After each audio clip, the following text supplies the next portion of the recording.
club classic Proto 2021, a long-lost Earth Day anthem recently discovered in the archives here on Mars.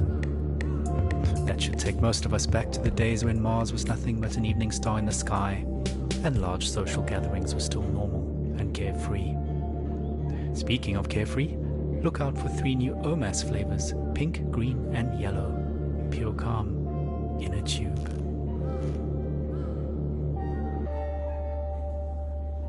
Right, moving on. As always, we've collected some stories from our beloved callers, and up first is a young man who might just be the luckiest one of us all. События, воспоминания, старые добрые времена, оригинальные источники, подлинные истории, надежда, вдохновение, драма, радионостальгия с Марса. I nearly missed the boat to Mars.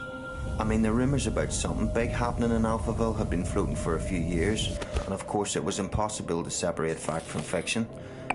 At that time, I barely made it through insurgent territory to this floating ghetto about an hour away from Alphaville by motorboat. I won't go into detail, but the crew I ran with bribed an outpost guard to go have a really long piss, while we used his comms to access their infranet. Their information turned out just as distorted as ours, but we found one channel that changed everything. Some bright spark in Alphaville had made colour-coded spreadsheets of shipping data a monkey could understand. Imports into Alphaville were off the charts, while exports had zeroed out completely. I mean, nothing was coming out, even on the black market, which incidentally was fully accounted for, meaning it had to be sanctioned all along. So we knew something was up. Of course Alphaville media spun this situation heavily. The insurgents were blamed for everything, disrupting supply lines, stealing aid and so on. But it was really Alphaville stockpiling on a scale unseen in modern history. What tipped us off that they were planning to leave Earth is what they were stockpiling. Fuel, fuel, fuel. Specifically, dinitrogen tetroxide and hydrazine. Old school. But they're chemicals used as rocket fuel. They're easy to store, but they're highly toxic and require careful handling, which explained another gruesome discovery: the covert shipping and dumping of bodies. A lot of bodies. There were so many that some of those bodies had started washing up in our neighbourhood, so toxic even scavengers stayed away. Coincidentally, it suddenly became much easier to get a multi-day work pass into Alphaville. We were so hungry and focused on other resources, we didn't make the connection. We assumed the workers were skipping on the visa. In fact, I was planning to do the exact same thing. So actually, I lucked out. I'm a small guy, and Alphaville was so strapped for labour at that point that I was given an unscreened pass and ended up in heavy labour, moving enormous containers into storage with mechanical suits, but it didn't fit them. So I was just given a scanner instead and told to scan serial numbers all day. It was very hard to breathe, so I traded for a spare hazmat suit from a drunk guard and put it on. Not unusual at all to hang out all day in a hazy. Technically just walking outside required one those days. That's what saved me, twice. Whew. I mean, hindsight is 20/20, but those containers were the rocket fuel, and in no way was it being stored and transported safely. All those guys died, withered to skin and bone. Nasty stuff. Again, it was all hidden in plain sight. Hell, we were all skin and bone at that point. We just assumed everyone was starving. I only got onto one of the last ships up to Mars because I was in a hazmat suit and holding that scanner, which I think had stopped working within the first days of my assignment. I never told anyone, and no one ever asked. I guess I was confused with security or something. All I remember is being yelled at, rushed into a shuttle, and then everyone patting me on the back and calling me Scully, the name embedded in the biometrics of the suit. I never saw my crew or the sky again.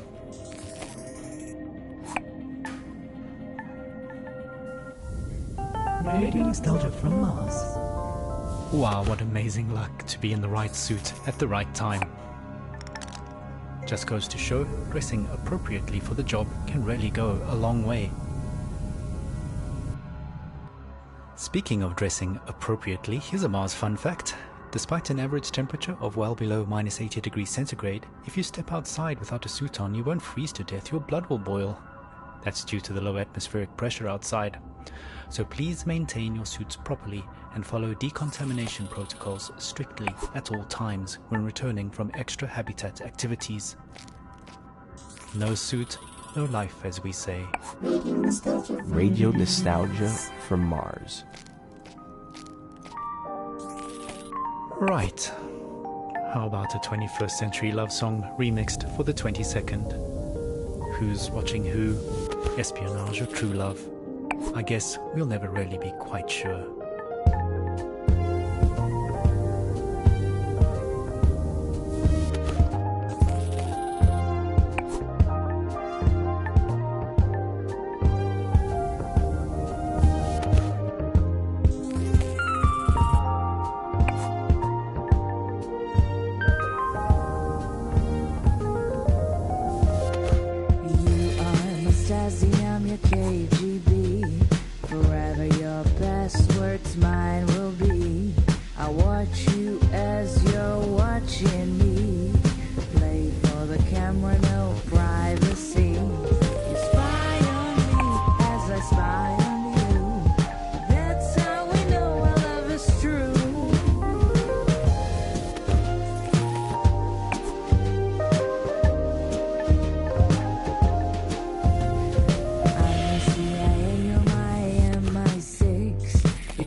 Orgasm as the world enters catastrophe through voyeuristic melancholy. You spy on me as I spy on you. That's how we know our love is true. They say that love is blind, that only the agency can see. No place for us to hide, no room for love to be.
Can see no place for us to hide, no room for love to be.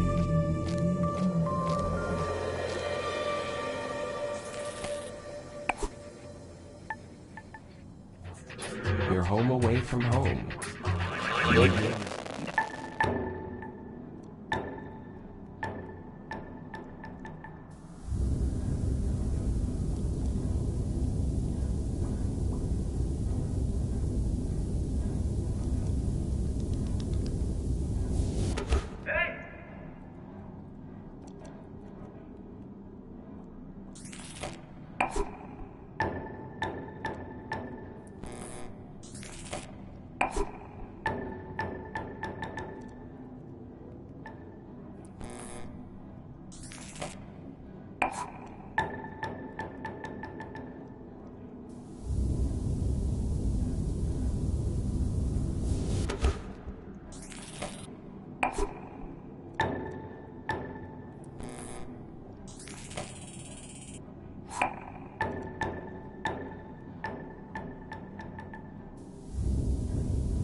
Ah, Surveillance Love Song, an oldie, but a goodie.